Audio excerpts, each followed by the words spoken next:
এই সিজনের সর্বশেষ ৩টি লটকন গাছ ফলসহ আছে আমাদের কাছে।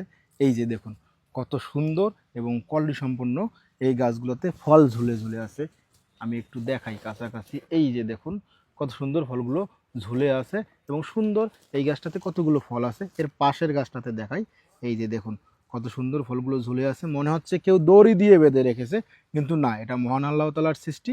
কত বৈচিত্র্যময় গাছের বডিতে ফল হয়। আমি একটা ফল হারভেস্ট করে আপনাদের দেখাই। যদিও এই 3টি গাছ বিক্রি করা হবে, সুন্দর 3টি গাছ, আপনাদের গাছেরই একটা ফল হারভেস্ট করে আমি দেখাই। এই যে দেখুন এটি হলো সেই লটকন ফল, যা আমাদের দেশে অপ্রচলিত ফল, অযত্নে অবহেলায় চাষাবাদ করা যায়, সেই হলো লটকন। লটকন কিন্তু ছায়া জায়গায় হয়। এদের ভেতরের অংশটা একটু দেখাই। এই যে দেখুন কত সুন্দর। এই লটকনটাতে কিন্তু 5টি ভাগে ভিতরটা সাজিয়ে দিয়েছে মহান আল্লাহ তাআলা। এই যে দেখুন কত সুন্দর, এবং এটার ভেতরে কিন্তু বীজ আছে। এই সুন্দর ফলসহ লটকন গাছগুলো বিক্রি করা হবে, এবং লটকন যারা একবার খেয়েছেন তারা হয়তো তাদের মুখে লেগে থাকবে। অন্য অন্য ফল যেরকম, তার থেকে এটা আলাদা স্বাদ, টক মিষ্টির অন্যতম একটি বৈশিষ্ট্যময় ফল।